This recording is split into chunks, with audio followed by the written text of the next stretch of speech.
एक छोटा सा कस्बा था जो शहर से दूर हरे भरे खेतों और पेड़ों से घिरा हुआ था। कस्बे के बीचों बीच एक पुरानी सी मिट्टी की कोठरी थी जहां रहते थे सबके चहेते बाबा हलवाई। बाबा की सबसे बड़ी पहचान थी उनकी रविवार की जलेबी। ना तो उन्होंने कभी रोज की दुकान खोली, ना ही रोज मिठाई बेची, लेकिन रविवार की सुबह जब उनकी कढ़ाई में गर्मागर्म जलेबियां उतरतीं, तो पूरे कस्बे में मानो त्योहार सा माहौल बन जाता। कस्बे में और भी मिठाई की दुकानें थीं, पर रविवार के दिन सब सुनसान रहते। लोग सुबह से ही बाबा की कोठरी के बाहर लाइन लगाना शुरू कर देते। उस रविवार को भी बाबा तड़के उठे और साइकिल पर बैठकर गन्ने के खेतों की ओर निकल पड़े। वहां से ताजा रस लेकर आए, बाजार से आटा, दही और मसाले लिए। लौटते वक्त दुकानदार बोला, अरे बाबा, आज फिर तैयारी कर रहे हो क्या?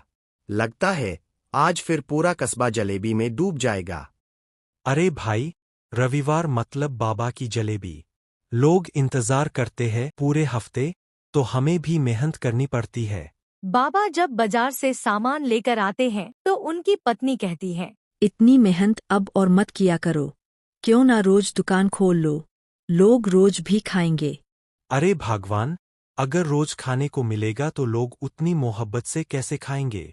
असली मजा तो इंतजार में है। यही खासियत है रविवार की जलेबी।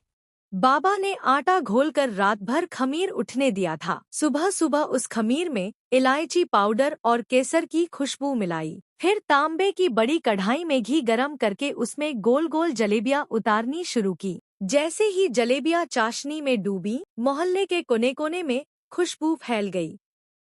देखना, 10 बजे से भीड़ उमड़ पड़ेगी।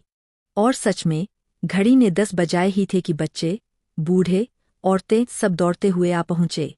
बाबा जल्दी दो जरा, बाबा पहले मेरी बारी है। अरे मुझे 2 किलो पैक कर दो। बाबा हंसते हुए सबको गर्मागर्म जलेबियां परोसते। लोग पहला टुकड़ा खाते ही बोल उठते, वाह बाबा, ऐसी जलेबी तो कहीं और नहीं मिलती, मजा आ गया। भीड़ इतनी बढ़ गई कि कुछ लोग तो खाली हाथ लौटने लगे। बाबा ने सबको हाथ जोड़कर कहा, भाइयों, अब अगले रविवार तक इंतजार करना होगा। शाम को बाबा चौपाल पर बैठकर बच्चों को जलेबी की कहानियां सुनाते। बाबा, ये खास स्वाद का राज क्या है? राज अगर बता दूं तो खासियत खत्म हो जाएगी। बस इतना जान लो कि स्वाद मेहनत, समय और प्यार से आता है, न कि सिर्फ आटे और घी से। इसी बीच कस्बे में एक नया नौजवान आया, मोहन। उसके पास एक छोटा ठेला था जहां वो समोसे बेचता था। वो बाबा के पास आकर बोला, बाबा, मेरी समोसे में उतना स्वाद नहीं आता, क्या आप मेरी मदद कर सकते हो? ला बेटा, अपना एक समोसा चखा कर तो दिखा। ठीक है बेटा, लेकिन इसमें जान नहीं है। तू आलू में मसाला डालते ही तल देता है ना? हाँ बाबा। बस यही गलती है। आलू को पहले हरी मिर्च, अदरक और हींग के साथ भूनकर आधा घंटा छोड़ो। जब खुशबू घुल जाएगी तब भराई करना। देखना, तेरे समोसे उड़ जाएंगे। धन्यवाद बाबा, अब मैं आपकी बात जरूर मानूंगा। कुछ दिन बाद शहर से एक बड़ा होटल मालिक आया। उसने बाबा की जलेबी खाई और बोला, बाबा मुझे आपकी रेसिपी बेच दो, मैं आपको जितना कहो उतना पैसा दूंगा।